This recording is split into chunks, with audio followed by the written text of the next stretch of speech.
Not the best drum roll, but Not the worst either. I Okay, agree. rolling.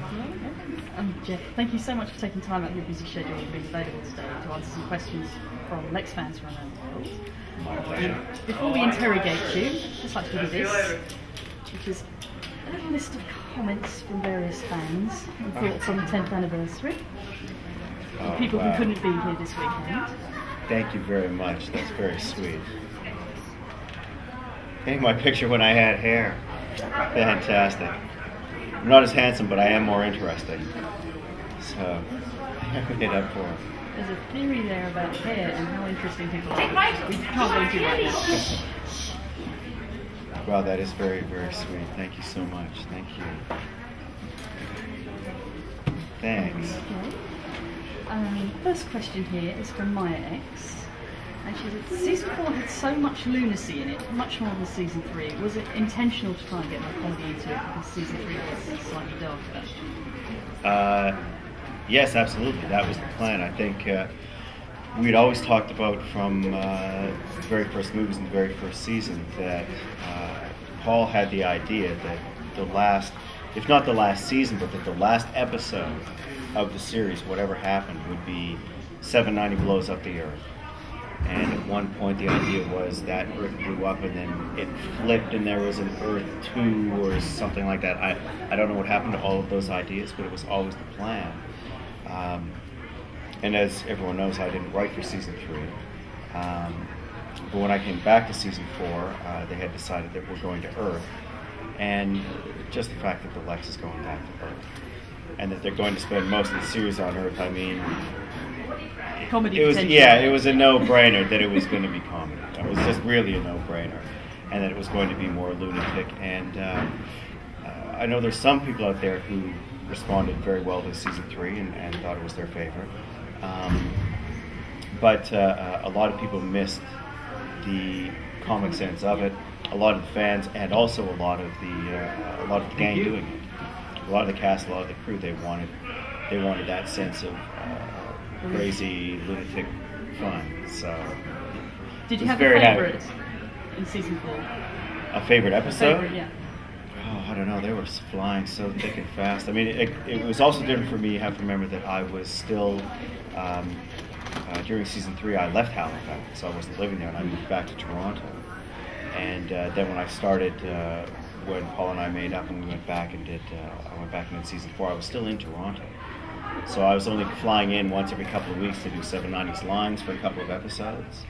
So it was a lot of long distance back and forth stuff. So I would get a lot of the work, a lot of the ideas were being done in Halifax and sent to me, and so I was very much on my own for a lot of this, away from the action in Toronto, penning it, and maybe that's what contributed to how crazy it got. But I mean, I had a Been great alone time. too long.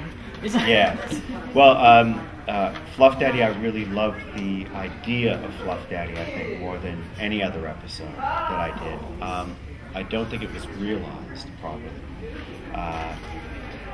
And because it should have been 2 episodes, there was so much stuff in there with Kai as a theater actor, which was my tribute to my friend Michael McManus, who I've known all through theater school. I mean, that was a whole episode itself. And then the idea of Stan getting a job as a fluffer. Not to mention my cameo as the world's porn actor. Yes, we have been asked, did you have to do a lot of research to play that part, or was it just your regular personality? That was my other career under a different name. And if you look deep into the internet, you'll find everything I was doing decades ago. Apparently someone did once say there is a film called Deep Space 69. I think there would have to be. But yeah, I mean, I also liked Survivor a lot. That was a lot of fun. Bad Carrots, I liked Bad Carrot. Again, some of the episodes didn't turn out as I would have wished, but at least at the script writing stage, I had a blast. I mean, I felt kind of guilty because I was making myself laugh so much. I mean, that's sort of what I do. Nobody laughs at their own jokes like I do.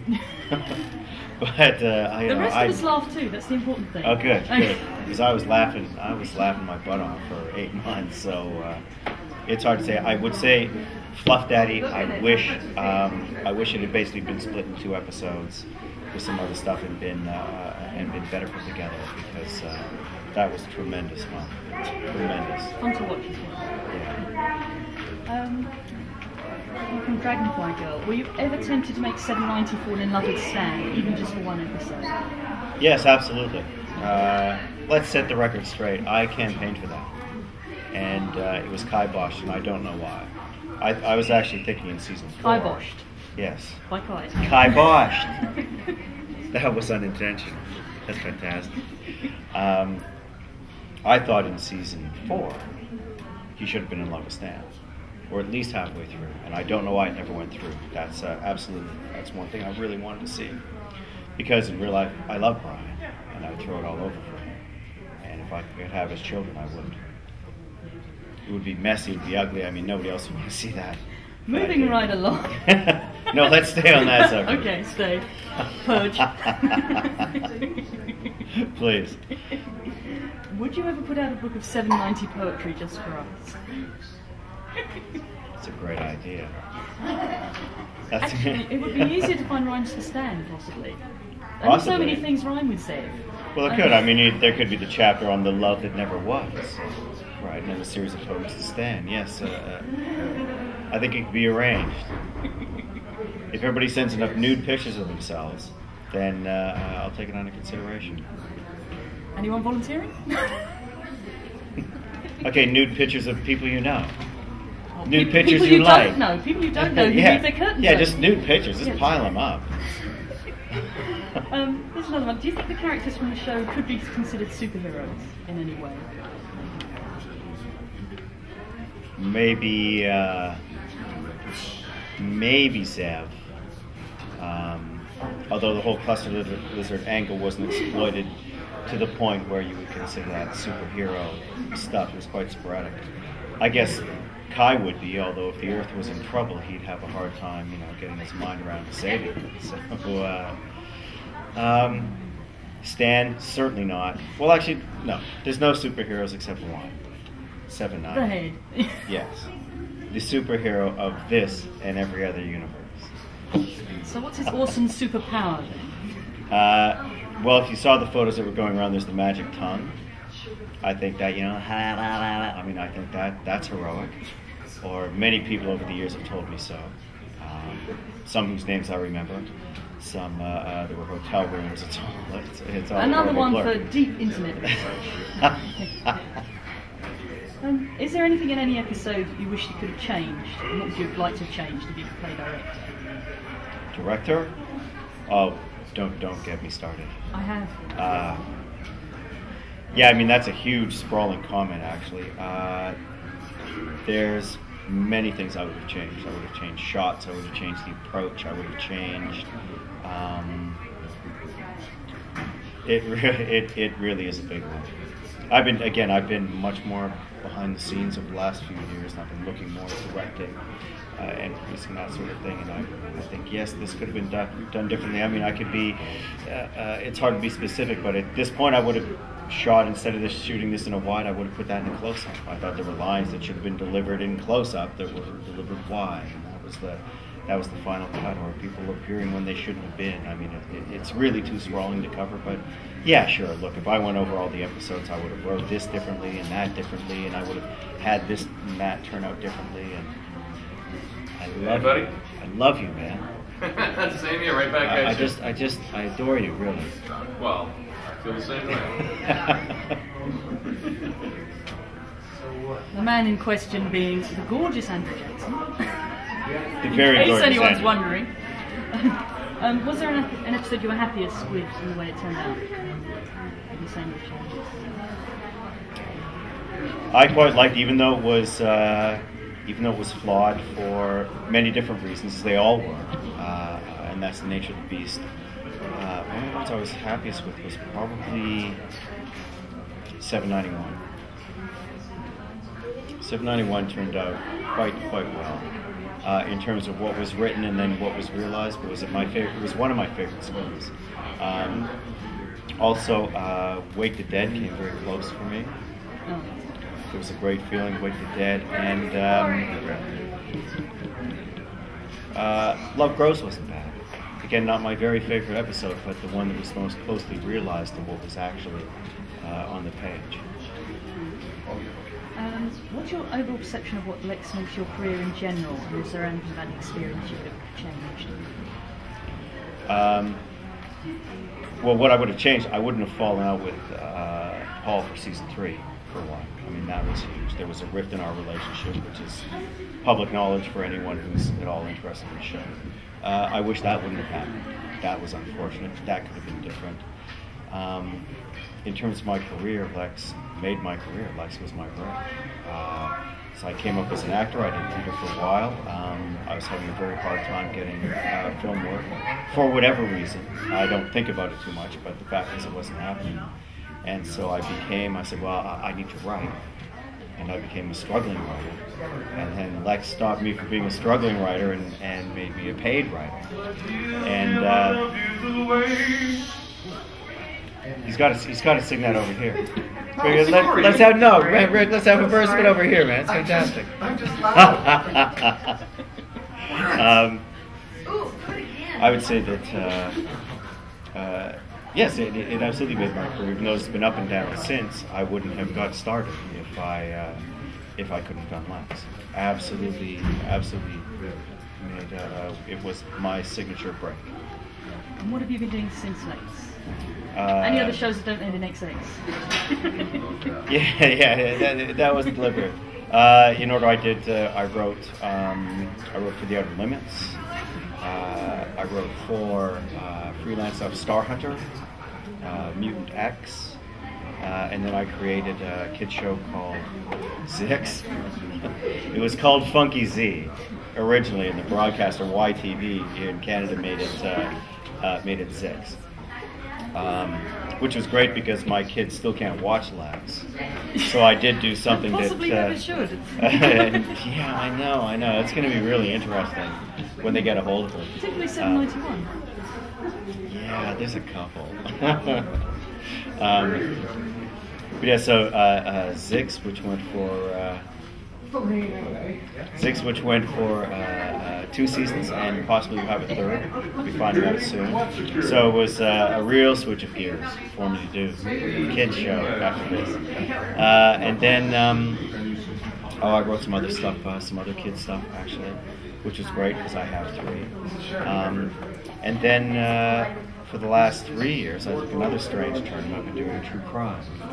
I was a co-producer on a series called Masterminds for Core TV in the States and history television here in Canada, which was sophisticated criminals, Ocean's 11 type guys, but real stories of sophisticated bank robbers and smugglers and jewel thieves and it's lunacy and guys who committed all kinds of interesting crimes. So we go and talk to the cops or sometimes the criminals themselves if they're out of jail, and some of the victims, people they knew, a lot of investigators.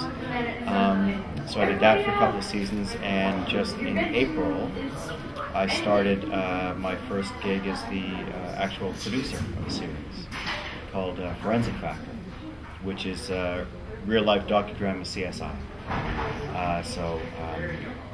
I mean, it's fairly grisly material because it's a lot of murders. It's solving murders through forensics, and fingerprints and DNA, and we're talking to entomologists and coroners and ballistics experts and all that sort of thing. Lots of FBI, ATF agents. Have the ATF agents seen Lexx? I don't, I think I better be using a pseudonym. And we talk, so all the investigators put together cases like the Washington sniper case, the very famous and horribly famous case there. Again, lots of it's all murder and nasty business, but absolutely fascinating. There's nothing like stories in real life. And then again, we dramatize large portions of it. And it's actually very exciting, very interesting stuff. And I have to say that my first time out of the gate as a producer, I really like it. This is the, I'll introduce this. This is the power finger. This is the power finger that I have as a producer, and I get to point at people. I go, you do that, and you go there, and you do that, and things actually happen. And it's a very dangerous weapon. And I try to use it very judiciously.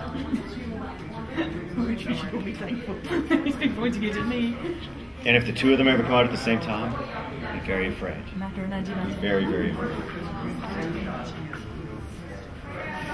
Do you have a favourite 790 insult? Wow. There's so many. You know, I'm actually starting to reach a point where it's been quite a while, and it's all turning into a big fuzzy blur. I can't remember It does any. have some wonderful ones. I know some of us do quote at people. Throw a couple at me, and I'll tell you whether it's my favorite or not. Unhand me, you pederast was one that stuck in me. I don't know if that was one of yours or one of yours. No, that actually wasn't one of mine. Actually, my favorite ever 799, which wasn't so much of an insult, was you should definitely scratch that. There's stuff going around. Get some ointment for that, Dan. It'll never heal. Excuse me.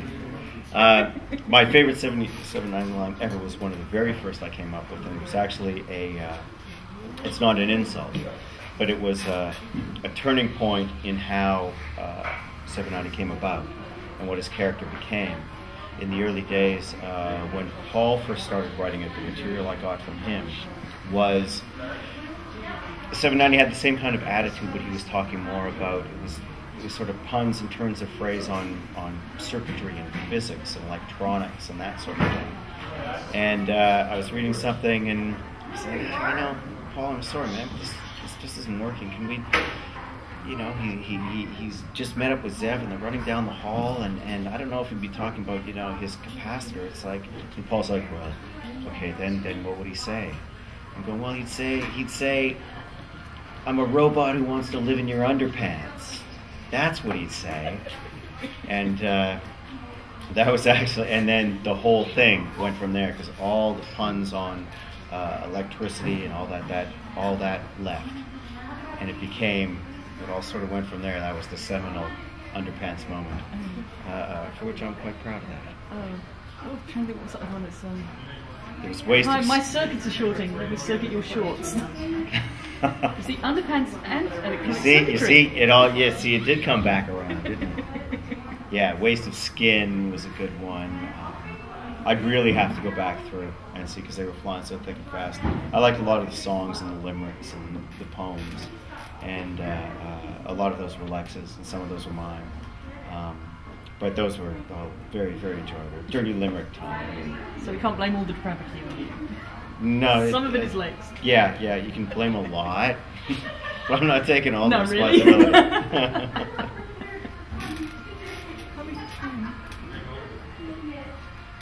Should I have another one?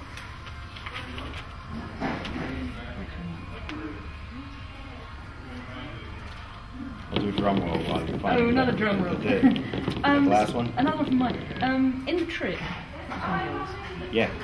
the thing seemed to be that the drug created first euphoria by fulfilling the wildest fantasies, and then their worst nightmares come true. Was that intended to be, was it just working that way? Oh no, absolutely intentional. That was I really loved the ones. A lot of them fell to me where I got to mess around with like horror and do Roman Polanski stuff and horror, and absolutely that was the plan. I mean, again, the bloody magic mushrooms.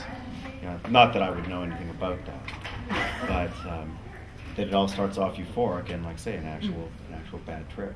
Again, pure speculation. I wouldn't know anything about any of that, and don't try this at home. Well, there's But, someone that didn't know anything about it. Apparently, it's quite accurate.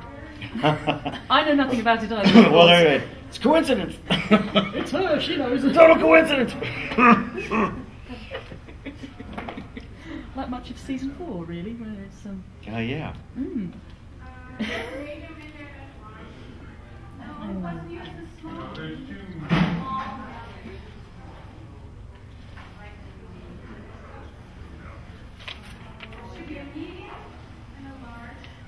Any pranks on the set that stands out in your mind? And obviously you weren't necessarily on the set as much as other people. Oh, you got it already. Something called a job. You know, really. And I suppose you couldn't prank while you were taped down. It doesn't have a plaque on the door. No, there was because for all that I didn't spend that much time on the set because my stuff was done separately, and then I was writing. Even during the seasons that I was living in Halifax, I mean, it was a lot of writing. so I wasn't on.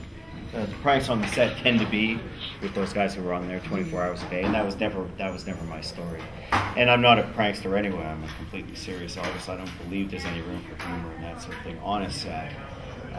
Hence the power finger. And if anybody tries any humor on my set, it will be pointed at them. Did you have a favourite character? Because you weren't always the head. There were other characters occasionally. Well, yeah, I was really two, of course. Was it the only two I played? Oh no, see, I loved them all. There was the guy in Eating Pattern, whose name I can't remember. Where I was I played Game. I was Thacker, Fluker. Oh, it was just terrible. Oh, anyone? Gaku. I can't. Kuzunk? No, that was Lexx. Was Kuzunk, wasn't he? Kookaroo? Kookaroo, or I was Something kooky. Febba, Flubba, Wubba, I don't know. That was quite fun. And then, of course, one of my favorite scenes was having the lovely Louise Vischerman blow up my head. So Big Boy Bando was another epic, I think, and totally dwarfed anyone's performance. I think the flaw in that show is that you actually don't see anybody else, even Louise, because it was so good. So brilliant.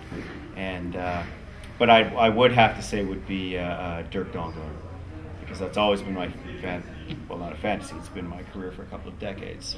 Hardcore pornography is really where I should be, and I got to play that out again with Louise Vischerman, so died and gone to heaven. Not once but twice. And I got to show off my real, see, that's actually as good an actor as I am, because all the other roles I worked too hard, but then I could just be myself, and it's a good thing I got into writing. I really sucked. So given that the characters are reincarnated, do you think then Dirk Dongler is a reincarnation of...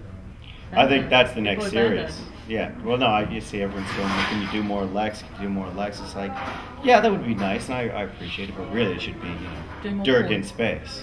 That's the next series that people really want to see. He's reincarnated, and that's the spin-off. Kai, Zev, Stan, even 790, they're all nice, but really, the next character, the next series is Dirk. Dirk's in space. Yeah. Space Dirk.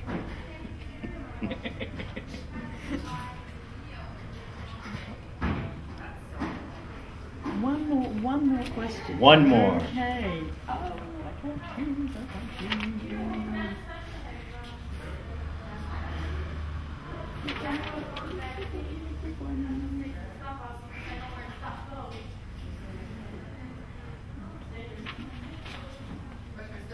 Can't drum roll again. Don't damage your power fingers. That would be terrible. All right, yes, I'll keep that one up. Did you have a favourite set? Yes.